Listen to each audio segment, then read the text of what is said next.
പ്രിയമുള്ളവരെ, മലയാളത്തിലെ ഒരു സാഹിത്യ ശാഖയാണ് വിലാപകാവ്യ പ്രസ്ഥാനം. പ്രിയപ്പെട്ടവരുടെ വിയോഗമാണ് നമുക്ക് വിലപിക്കുവാനുള്ള അവസരം തരുന്നത്. അതുപോലെ നമ്മൾക്കുണ്ടാകുന്ന സ്വകാര്യ ദുഃഖങ്ങളും വിലാപത്തിന് നിമിത്തമാകാറുണ്ട്. സ്വന്തം ജീവിതത്തിൽ ഉണ്ടാകുന്ന, തൻ്റെ ചുറ്റുപാടും ഉണ്ടാകുന്ന അത്തരത്തിലുള്ള ദുഃഖങ്ങൾ, പ്രയാസങ്ങൾ, വിയോഗങ്ങൾ, വിരഹങ്ങൾ, ഇവയൊക്കെയാണ് വിലാപ കാവ്യം രചിക്കുവാൻ കവികൾക്ക് പ്രചോദനമായിട്ടുള്ളത്. വിലാപകാവ്യ പ്രസ്ഥാനത്തിൻ്റെ ചരിത്രം പരിശോധിക്കുകയാണെങ്കിൽ CS സുബ്രഹ്മണ്യൻ പോറ്റിയുടെ ഒരു വിലാപമാണ് മലയാളത്തിലെ ആദ്യത്തെ വിലാപകാവ്യം എന്ന് പറയേണ്ടതായി വരും. പിൽക്കാലത്ത് തൻ്റെ ബാധിര്യത്തിൽ മനംനൊന്ത്, തനിക്ക് അപ്രതീക്ഷിതമായി സംഭവിച്ച ബാധിര്യത്തിൽ മനംനൊന്ത് നമ്മുടെ വള്ളത്തോൾ ബധിരവിലാപം എഴുതിയത് ഓർക്കണം. പക്ഷെ അതിന് മുന്നോടിയായിട്ടാണിത്. രമണൻ ഒരു ഇളയ വിലാപകാവ്യമാണെന്നൊക്കെ പറയുന്നുണ്ട്. പക്ഷെ അതൊരു നാടകീയ സുഗതാഖ്യാനം, ഗ്രാമീണ ഇടയ വിലാപകാവ്യം എന്നൊക്കെയുള്ള രീതിയിൽ വിലയിരുത്തപ്പെട്ട് കാണും. CS സുബ്രഹ്മണ്യൻ പോറ്റിയുടെ ഒരു വിലാപത്തെ കൂടാതെ ഒരു വിലാപം എന്ന പേരിൽ മറ്റൊരാൾ കൂടി എഴുതിയിട്ടുണ്ട്. അതും ശ്രേഷ്ഠമായ ഒരു കാവ്യം തന്നെയാണ്. അത് നമ്മുടെ VC ബാലകൃഷ്ണ പണിക്കരുടെ രചനയാണ്. അതുപോലെ തന്നെ ചരമാനുശയം എന്ന് പറഞ്ഞൊരു കവിതയുണ്ട്. ചരമാനുശയം എന്ന് പറഞ്ഞിട്ട് കാവ്യം രചിക്കപ്പെട്ടിട്ടുണ്ട്. അത് എഴുതിയത് മൂലൂർ പത്മനാഭ പണിക്കരാണെന്നാണ്. ചരമാനുശയം മൂലൂർ എഴുതുന്നത് കേരളവർമ്മയുടെ നിര്യാണത്തിന് അനുശോചിച്ചാണെന്ന് പറയപ്പെടുന്നു. ചരമാനുശയം മൂലൂർ പത്മനാഭ പണിക്കർ എഴുതുന്നത് കേരളവർമ്മയുടെ നിര്യാണത്തിൽ അനുശോചിച്ചുകൊണ്ടാണ്. വിലാപകാവ്യങ്ങൾക്ക് പൊതുവെ സ്വീകരിക്കുന്ന വൃത്തമെന്ന് പറയുന്നത് വിയോഗിനി എന്ന വൃത്തമാണ്. വിയോഗിനി വൃത്തമാണ് വിലാപകാവ്യത്തിന് യോജിച്ചത് എന്ന് പൊതുവെ പണ്ഡിതന്മാർ അംഗീകരിച്ച് കാണും.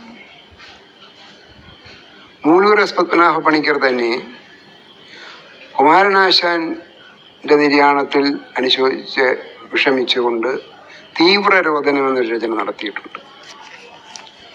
തീവ്രരോദനം നമ്മൾ പ്രത്യേകം ശ്രദ്ധിക്കണം. നമ്മൾ ഈ റൊമാൻറ്റിക് കാലഘട്ടം തുടങ്ങിയതിന് ശേഷം വികസിച്ച വിലാപകാവ്യ പ്രസ്ഥാനത്തെക്കുറിച്ചാണ് പറഞ്ഞുകൊണ്ടിരിക്കുന്നത്. CS സുബ്രഹ്മണ്യൻ പോറ്റിയും VC ബാലകൃഷ്ണ പണിക്കരും എഴുതിയ ഒരു വിലാപങ്ങൾക്ക് ശേഷം, അതെല്ലാം ഭാര്യ നഷ്ടപ്പെടുന്ന ഭർത്താവിൻ്റെ, കാമുകി നഷ്ടപ്പെടുന്ന കാമുകൻ്റെ ഒക്കെ ആ രീതിയിൽ ഒക്കെ രചിക്കപ്പെടുന്ന, മകൾ നഷ്ടമാകുന്ന അതിൻ്റെ, അങ്ങനെ വിധുര വിലാപകാവ്യങ്ങളാണ് ഭാഷയിൽ വളരെയേറെ കീർത്തിക്കപ്പെട്ടത്. പക്ഷെ അല്ലാതെയുള്ള വിലാപകാവ്യങ്ങൾ ഉണ്ടായിട്ടുണ്ട്. അതാണ് നമ്മളിപ്പോൾ പറഞ്ഞുകൊണ്ടിരിക്കുന്നത്. ആശാൻ്റെ മരണത്തിൽ അനുശോചിച്ച്, കേരളവർമ്മയുടെ മരണത്തിൽ അനുശോചിച്ച് ചരമാനുശയം എഴുതിയ മൂലൂർ ആശാൻ്റെ മരണത്തിൽ അനുശോചിച്ചുകൊണ്ട് തീവ്രരോദനം എഴുതി. VC ബാലകൃഷ്ണ പണിക്കരുടെ ഒരു വിലാപം വളരെയേറെ ശ്രദ്ധിക്കപ്പെട്ടു. കവനകൗമുദിയിലാണ് VC ബാലകൃഷ്ണ പണിക്കരുടെ ഒരു വിലാപം പ്രസിദ്ധീകരിച്ചത്. നമ്മൾ ഓർക്കണം.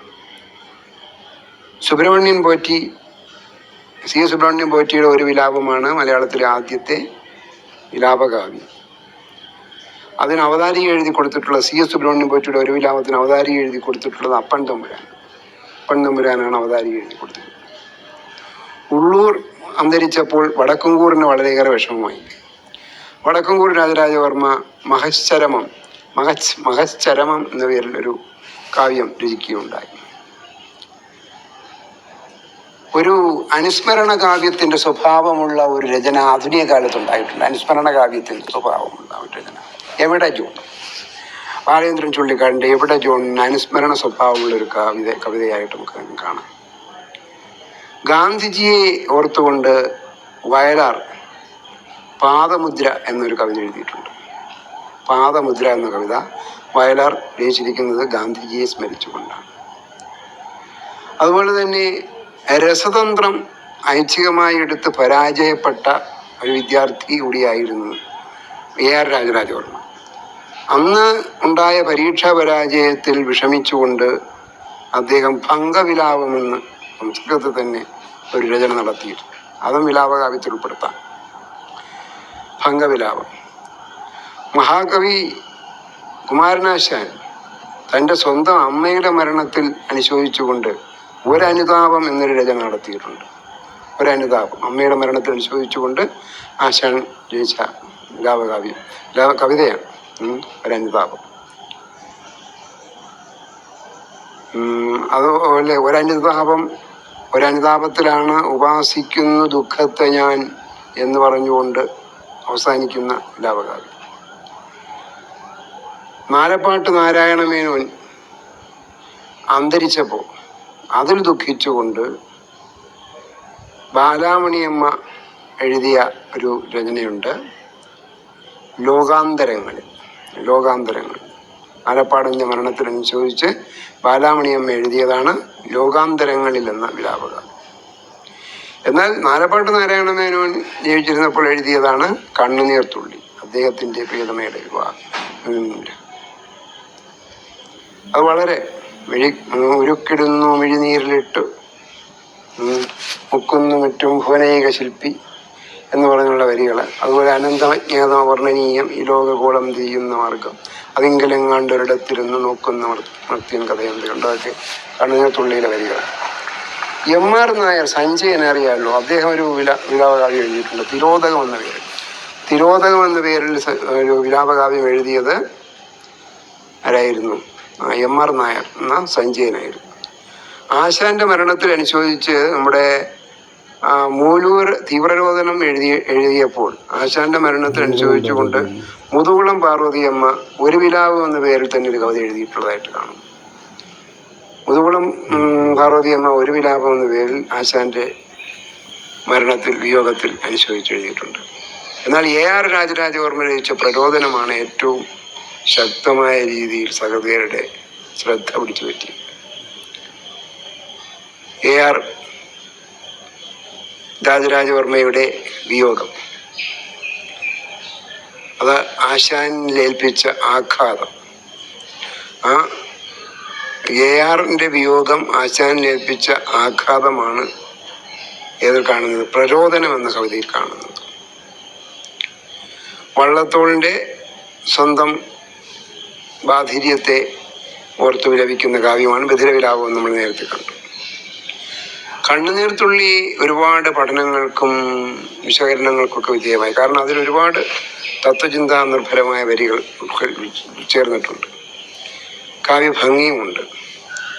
അതുകൊണ്ടാണ് ഭാഷയിലെ താജ് എന്ന് സഞ്ജയൻ കണ്ണുനീർ തുള്ളിയെ വിശേഷിപ്പിച്ചത്. A.R. രാജരാജവർമ്മയുടെ സ്മരണയ്ക്ക് വേണ്ടി രചിക്കപ്പെട്ട പ്രരോധനവും പണ്ഡിതന്മാരുടെ അഭിനന്ദനത്തിന് അർഹമായിട്ടുണ്ട്. ചങ്ങാമ്പുഴയെ അനുസ്മരിക്കുന്ന P. ഭാസ്കരൻ്റെ ഒരു വിലാപകാവ്യമാണ് പാടുന്ന മൺതരികൾ. പ്രധാനമാണ് പാടുന്ന മൺതരികൾ. P. ഭാസ്കരൻ രചിച്ച വിലാപകാവ്യമാണ്. ആ പാടുന്ന മൺതരികളിലെ പാട്ടുകാരൻ ചങ്ങമ്പുഴ കൃഷ്ണപിള്ളയാണ്. ചങ്ങമ്പുഴ കൃഷ്ണപിള്ളയെ കുറിച്ചുള്ള കേസരി ബാലകൃഷ്ണപിള്ളയെ അനുസ്മരിച്ചുകൊണ്ട് മാടവനപ്പറമ്പിലെ ചിത എഴുതിയിട്ടുണ്ട്. പിന്നെ സച്ചിദാനന്ദൻ എഴുതിയ യുവനക്കൂടി എന്ന രചനയിൽ ആരെ അനുസ്മരിക്കുന്നു? യുവനക്കൂടി എന്ന കവിതയിൽ വൈലോപ്പള്ളി ശ്രീധരമേനോനെ അനുസ്മരിക്കുന്നു. കോഴിക്കോട്ടെ ഒരു രാത്രിയിൽ സച്ചിദാനന്ദൻ കോഴിക്കോട്ടെ ഒരു രാത്രി എന്ന കവിതയിൽ കക്കാടിനെ അനുസ്മരിക്കുന്നു. യഥാർത്ഥത്തിൽ മലയാളത്തിൽ കാൽപ്പനിക യുഗം തുടങ്ങിയപ്പോഴാണ് ഈ വിലാപകാവ്യവും നമുക്ക് വളർന്നത്. A.R.ന്റെ മലയവിലാസത്തിലാണ് കാൽപ്പനിക പ്രവണത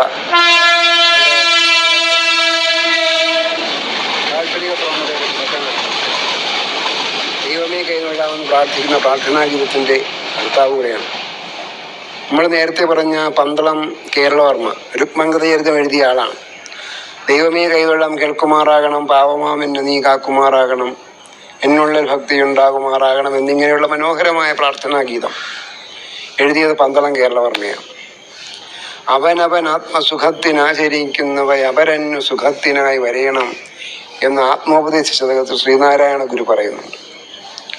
കാൽപ്പനികത നിറഞ്ഞു നിൽക്കുന്ന K.C. കേശവപിള്ളയുടെ ഒരു കൃതിയാണ് ആസന്നമരണ ചിന്താശതകം.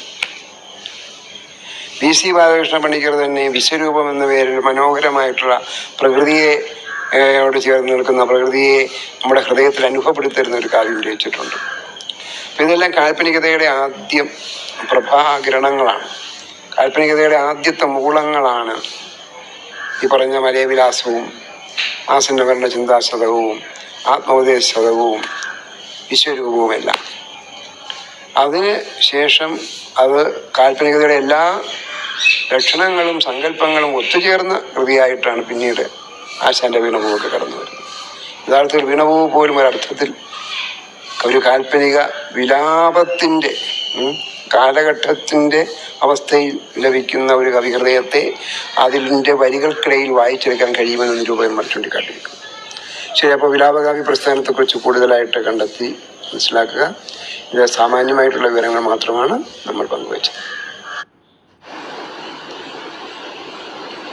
പ്രിയമുള്ളവരെ, നമസ്കാരം. രാത്രിയുടെ അന്ത്യയാമങ്ങളായിരിക്കുന്നു. ഇപ്പോൾ ഞാൻ നിങ്ങളോട് സംസാരിക്കുവാൻ ആഗ്രഹിക്കുന്നു. ജീവിതത്തിൽ നിങ്ങൾ വിജയിക്കും.